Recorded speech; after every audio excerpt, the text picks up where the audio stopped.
So today I'm going to go over the Chop Chop Dyna.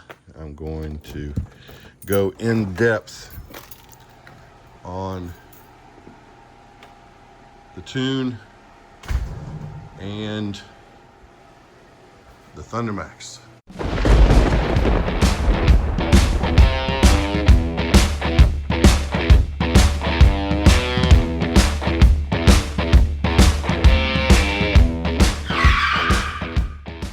Hey, thanks for stopping by.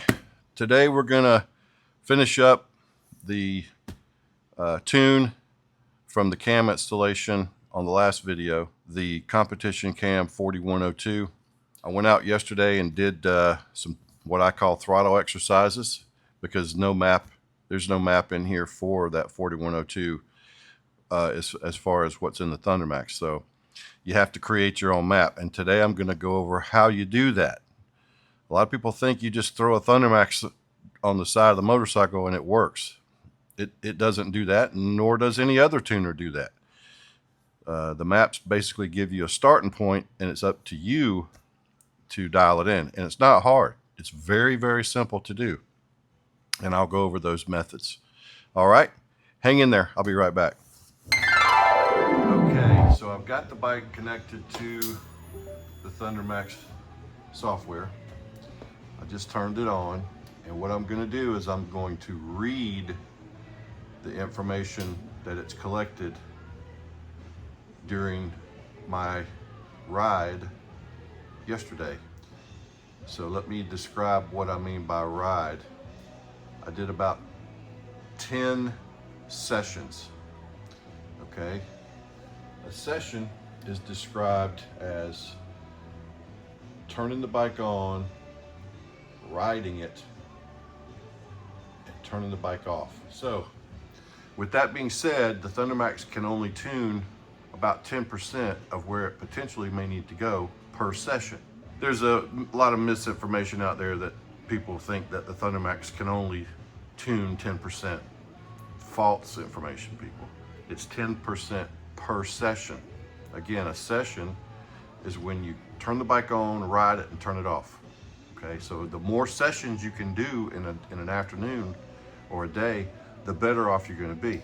Now, I'm going to also describe to you how I go out and ride these things here in just a minute. But right now, I want to see what data it collected yesterday. So we're going to go in here to our front cylinder fuel. Now, bear in mind, there was no map in here for the Comp Cam 4102. No map in the ThunderMax library at all. So I'm creating a map. The idea of this video is to help you see how you can create your own map if it doesn't exist. You don't have to have something that matches exactly. So as you can see in here, about every 250 RPMs or so, there's a different area of fuel flow. All right, so at 768 RPM, that's pretty much idle. You can see that it didn't learn too much because it's just idling. So that's what these green blocks are for. 1700, you're starting to hit the cam a little bit. Right here at 2300, where the cam is just about to start coming in, it's making some changes there. 2500, same thing. 2800, it starts following along where the map was. And then on down the road, I think I ran this thing up to about 5,000 RPMs. Let's see. All right, so 5100. I went on, yeah. Okay, so I went to probably about 5,500 where I probably ran it every time. But this is just the first 8 or 10 sessions. It's gonna dial itself in more and more the more you ride, the more sessions you can do. So let's look at the rear cylinder. Rear cylinder is always extremely different. Okay, so let's go down through and see where it's making changes at. Now the ThunderMax will average all this stuff out. It's not going to just start making a bunch of hills and valleys. It's going to average it out when you do the auto map, and so you can start over again. So you have to do and auto map. Auto map is different from auto tune.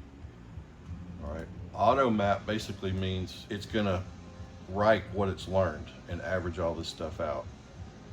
One of the things I like to do is go down through these maps in each cylinder real fast. It's kind of like a movie. You kind of see it in real time, what it's doing. You kind of get an idea once you go down through it really fast. You can see where that cam starts to come in. And it's starting to come in, I don't know, 38, probably 2,500 to 3,500 is where it's really doing good. All right, so for example, now what I'm gonna do here is I'm gonna go to map editing and I'm gonna hit auto map, all right? That means it's gonna create a map from all the green cookies from all the green data cookies that it collected during my 8 or 10 sessions yesterday. All right, I'm gonna go out more today and continue on, and it's just gonna get better and better and better. That's where a lot of the confusion comes in with ThunderMax. Most people don't understand it, especially those guys that throw them in the garbage can and make videos of it. I don't know who that guy was, but he sure made a fool of himself. That's just showing ignorance that he doesn't understand how the ThunderMax works. I do stand by my statement. That shows his ignorance. That doesn't mean that a derogatory term. That's actually ignorant of the way a ThunderMax works. He needs to learn what he's doing, as opposed to making videos trying to prove a point, whoever that guy was. I'm sure he's a good guy. I'd like to talk to him sometime. I'd like to show him what the ThunderMax can do if he was willing to listen, but most of those guys aren't. So, as you can see now, let me go back through and you can see that it kind of averages everything out. The red is where we are. See, it smooths it out for you. All right, gives you another starting point. There's no great hills and valleys in there. The red is what you concentrate on, not the yellow. All right, so the ThunderMax sort of smoothed it out for you. Now let's go in here to the rear. Let's do the same thing. Concentrate on the red. All right, that's what we want. Now, bear in mind, this is ThunderMax creating a map for this particular cam. I do need to change the timing just a little bit from 1500 to about 20, probably from about 1500 to about 2500. So I'm gonna go in here at 1500, I'm gonna drop it 1 degree. So hit Shift D, and that'll bring that timing down 1 degree. Go to 1700, do the same thing. Shift D, bring that timing down. I might go 1 degree right there, 2000. It was not pinging down that low. It was doing what I would call feathering. It was not really pinging, but it was just kind of maybe. So I'm just gonna move it 1 degree, and then I'm gonna hit map editing and write that into play. All right, so while that's doing that, I'm going to move over here and show you how to set your throttle up so that you can get a good indicator of where you are while you're doing these throttle exercises. Okay, I know this looks crude, but it's very simple to do, and you can get the tape right off, but it gives you a quick little gauge of where your throttle is. A lot of guys think they already know where the positions are, but if you're going to be doing this and you want to do it right, just do this because it'll help you. All right, so all I did was put a little bit of painter's tape around the throttle and put a line where the throttle's closed. All right, so that matches that line. I rolled the throttle wide open, and you can see that's the wide open mark. That's halfway, 3/4, and 1/4. All right, so the idea is when you're out doing these sessions, what you want to do is you want to put the bike in 1 gear of your choice. 4th gear, my choice, because I mean you're still going to be doing nearly 100 miles an hour once you get through this. So if you put it in 5th gear, you're probably going to be going way too fast, but you do you. So in 4th gear, you're going to want to bring the bike down to about 1500 RPMs. There ain't nothing good below there. whatever anybody tells you. Don't even worry about it. So about 1500, and then you're going to put the throttle in a position. Pick one. So let's just pretend like we're going to go half throttle. So I'm going to put that throttle at half throttle position, and I'm going to let that RPM gauge rise to about 5,000 RPMs, and then I'm going to let go, and I'm going to let the engine crawl back down to 1500, and then I'm going to do the same thing again. Half throttle all the way to 5,000 RPMs, let it off. I'm going to do that 4 times. 1, 2, 3, 4 times. 0, half throttle, 5,000, 0. And I'm going to pull over to the side of the road after 4 times and turn the bike off. I just completed a session. Let the bike sit for about 30 seconds. Crank it back up, go do the same thing. This time 1500, go quarter throttle. Don't move that throttle. Put it at quarter throttle. Let it climb. It may not go to 5,000, but let it climb as high as it'll go. Let it off. All the way back down to 1500, quarter throttle, 5,000 RPMs, let it off. Do that 4 times. 1, 2, 3, 4. Pull over to the side of the road, shut it off, let it sit for about 30 seconds. Crank it back up. This time, go full throttle. So you go 1500 RPMs, wide open to 5,000 RPMs, let it off. All right, let it crawl back down to 1500, go back to full throttle, 5,000 RPMs, let it off. 4 times. 1, 2, 3, 4. Pull over the side of the road, turn it off. Do each one of these throttle positions 4 times per session. Do as many times as you want to. Hell, go to 1/8 of throttle. Go to 3/8 of a throttle.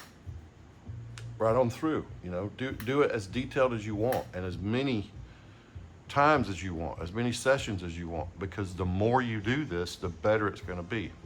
Now, one mistake that guys make, they'll get out there and they'll want to do all this jockeying around BS. That ain't doing no good for nothing. You got to teach the ThunderMax what it's doing at specific throttle positions. That's how it learns. And believe it or not, it's learning a lot when the throttle's closed and it's backing down. So pay attention to what you're doing and do it right, and you'll come up with some wonderful results, because you basically are dyno tuning your bike, except you're doing it on the road. Make sure you're on a safe road, a safe area. You don't want any dogs jumping out at you or old ladies backing out into the street.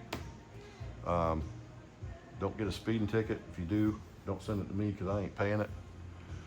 But that's how you do what I call throttle exercises. And this information is directly from ThunderMax. This is what they recommend. And it works. If it didn't work, they wouldn't recommend it. And it works. It works for me. That's how I've developed these maps that I keep using for these 483 cams and these Gen 2 117s and the 114s and the 107s. All that stuff. That's how this has been done, and it's worked for me over the years. Okay, this is what everybody's been asking for. So let's go ahead and fire it up.